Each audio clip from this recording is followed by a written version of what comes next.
This is Tom Fox. Welcome to the March edition of The Compliance Life. This month I'm featuring Audrey Harris. Audrey is a managing director at Affiliated Monitors. Audrey has one of the most interesting careers in compliance, having begun just after the turn of the century in private practice investigating FCPA cases, working as a chief compliance officer at an international company, going back into private practice, and now taking all of that knowledge to Affiliated Monitors to help companies build out compliance programs. In this episode 2, Audrey moves into the CCO chair. The Compliance Life details the journey to and in the role of a chief compliance officer. How does one come to sit in the CCO chair? What are some of the skills a CCO needs to successfully navigate the compliance waters in any company? What are some of the top challenges CCOs have faced, and how did they meet them? These questions and many others will be explored in this new podcast series. The Compliance Life is hosted by Tom Fox, and each month he'll present the story of one CCO through 4 episodes. The Compliance Life is a production of the Compliance Podcast Network. We're going to have a quick word from our sponsor, and then we'll be right back with Audrey Harris on The Compliance Life.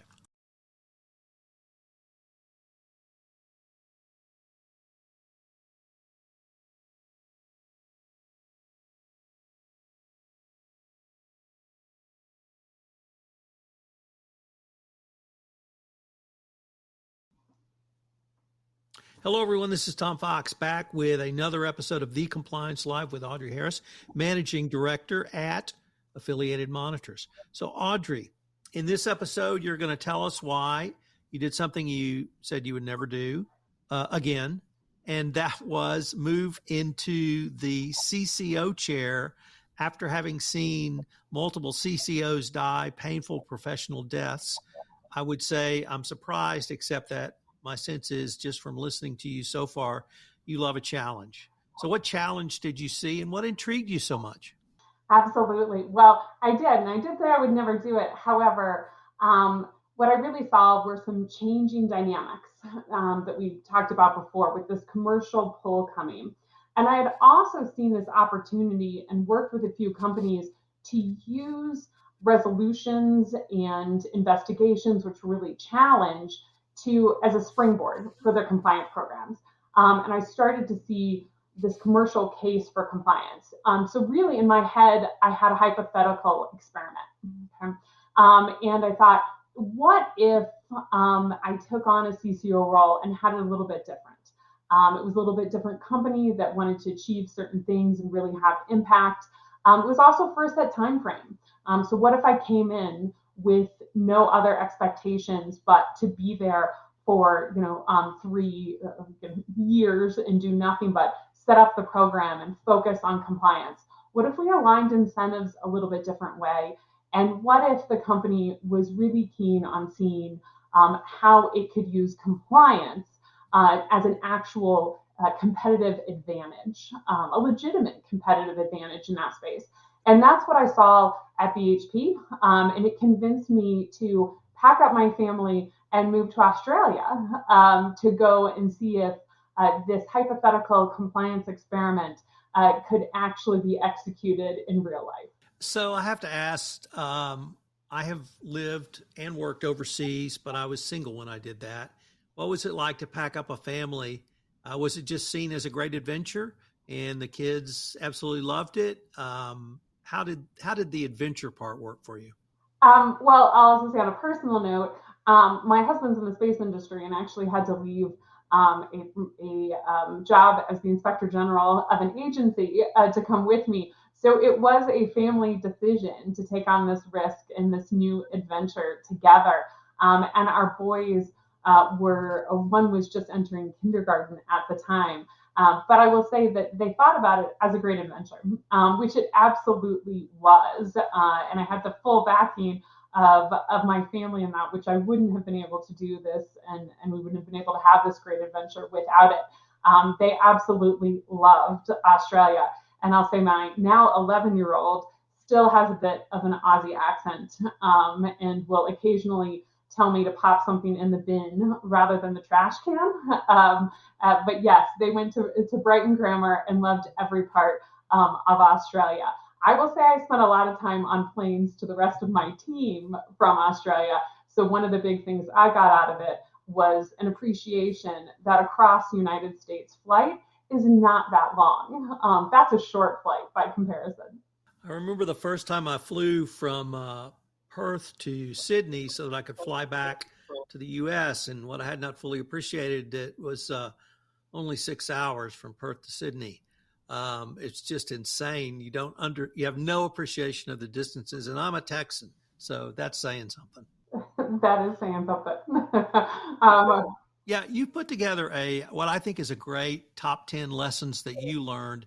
I was wondering if you could go through that sort of as your experience in sitting in the CCO chair. Absolutely. Well, I grew up with, David Letterman's top 10 list. So when you asked me before, as we were talking about this podcast, what did I learn? Immediately my mind went to, it's going to have to be a top 10. So we'll start with, and walking down, I actually will start with number one in this way. But number one, set expectations. So I really learned to going in to the seat as well, to set expectations with my board, with my executive committee as well, that one, there's no perfect programs. And actually I should say setting expectations with myself and really thinking about that there's really two types of compliance failures. One, where the company fails the individuals, and two, where an individual fails the company. And really your program is about preventing the first and detecting the second. And really setting those expectations with everyone that you're going to have problems. You're going to have challenges. The issue is not, perfection. The issue is how big those challenges are going to be and what's the cause of them when you start, when you bring that to your board. But really setting those expectations, I think, was one of the first things that I learned and the first one on my top 10 list. The second one is a corollary to that. There is no done. So risk is a part of your industry, your business model, your culture, and your external environment.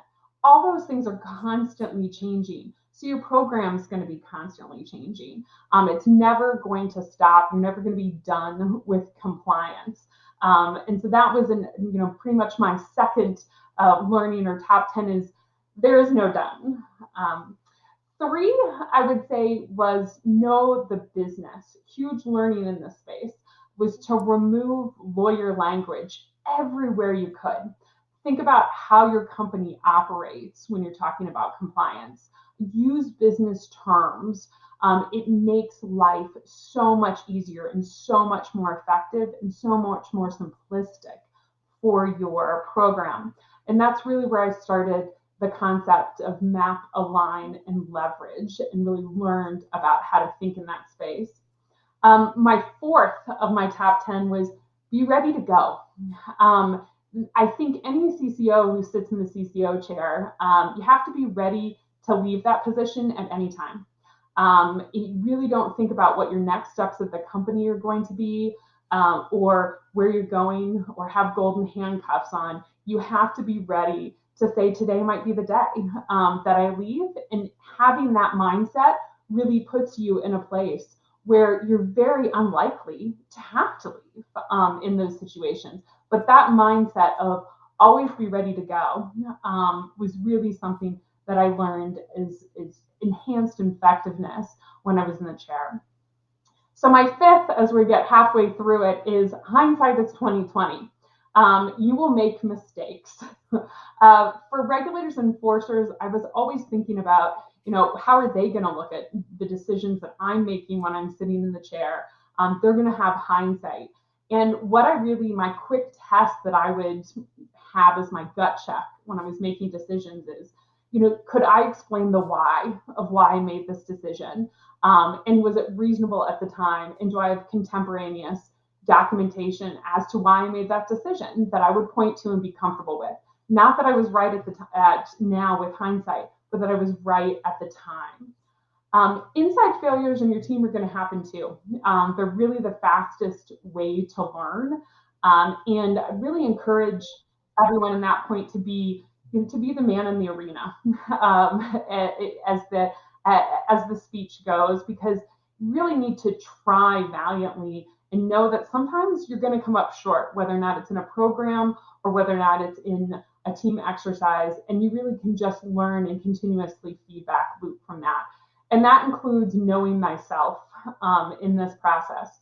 A saying I used to tell my team quite often is that, is something my mom used to say, which is, you can't stop people from saying things about you. All you can do is stop them from being true. And sometimes your worst critic when you're running a compliance program might later on turn out to be your best cheerleader. So really don't give up in that space and realize that mistakes will be made, and hindsight is 20/20. My sixth of my top 10 is, it takes special people. So one of my big learnings in a compliance program and being a CCO is that to do compliance in an active way, to not be Dr. No or compliance capture, it's really about the people. So what would I recommend? I would say, don't hire a resume, hire for character. That resilience, that curiosity, and that perspective is what's really going to make someone successful in the compliance program, especially one that is very active. And we're asking, compliance officers to walk into business rooms where someone may have hung up on someone yesterday and say, "Hi, how you doing today?" Welcome that challenge and that communication and that education. It's really about, hiring in that, special people to do these compliance roles. My seventh one is something that I learned from a client. And I fought it so hard when I was external counsel. But when I was in-house, I learned it to really be true. One of my clients used to tell me all the time, "Audrey, don't let the perfect be the enemy of the good." So my number 7 top 10 as a CCO is, don't let the perfect be the enemy of the good. Being able to make those decisions on the fly is very, very important. So there is a GC out there, and he knows who he is, who is laughing because of how hard I used to fight on that particular one. So my 8th of my top 10 is, risk should be owned by the creator, and don't outsource ethics. So as programs continue to mature, one of the mistakes that I would see to be made is you're hiring out new compliance people, you're building programs, and so there's this feeling of compliance should deal with that. Making sure that risk ownership stays with who creates it at the business level. You may own framework, but not risk, and making sure that those decisions still have the business involved in them is incredibly important, especially in avoiding what I think some of the more mature companies might deal with, which is an outsourcing of ethics. I'll just send this to compliance. If it gets through their program, then it's okay to do. So that was another real big top 10, number 8 for me. Number 9 was, be not only the chief compliance officer, but the chief compliance marketing officer, because nobody else is going to be. I didn't realize how much of my job was going to be about marketing the compliance program, and marketing the team, and marketing the initiatives that were going on. But it's such a critical role for a CCO, is to be able to explain that and be out and marketing the program in a very business relatable terms, but incredibly important. And finally, I've already kind of talked about this as we did, but my top 10, number 10, is the commercial case for compliance. Sitting in that seat and seeing actually during this time period that the commercial case for compliance actually, dare I say, matters more than the enforcement and regulatory case for compliance was eye-opening. In starting trainings and discussions with the commercial case and not jingling handcuffs, in the effectiveness of that was probably my biggest learning. And so my final top 10 of my learnings in the CCO role. Audrey, could I ask for maybe a couple of the top achievements or things you felt like you were the most proud of when you sat in the CCO chair? It's interesting. They're not, so my number one is not really achievements, but actually some of the people that I worked with. Watching some of team members who I was privileged to work with become and just really rock stars in compliance, and watch them blossom from different backgrounds, whether they be legal or ethics or audit, to become these fantastic, passionate compliance professionals and really succeed in their fields. In those relationships that I have out of that is, I will always say, it's not my accomplishment, but what I'm proudest of and what's most long lasting. Of course, we graduated during that time period, graduated from a self-reporting requirement at the SEC. The company's publicly talked about a lot of their initiatives, including with regard to the supply chain and procure to pay initiatives, which were fantastic. My mandate grew from just anti-corruption, competition, and trade sanctions into ethics, hotline reporting, market manipulation, and state and commercial secrets. So that expansion of that team and being able to really start looking holistically at non-financial risk was so impactful to me during that time period as well.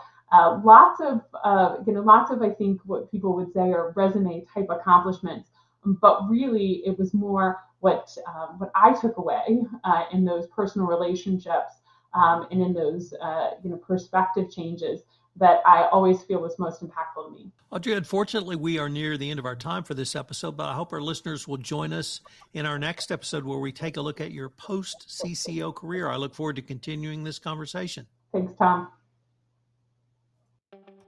Hello, everyone. This is Tom Fox. Thank you again for listening to this episode of The Compliance Life. I hope you will join me again next week where I take up another episode in The Compliance Life. The Compliance Life is a production of the Compliance Podcast Network. If you would like to be featured on The Compliance Life, please give me an email at tfox@tfoxlaw.com. Also, if you like this series, please give us a rating on iTunes. Any review and rating would definitely help get the word out about the latest addition to the Compliance Podcast Network. Thanks again. This podcast is a part of the C-Suite Radio Network. For more top business podcasts, visit c-suiteradio.com.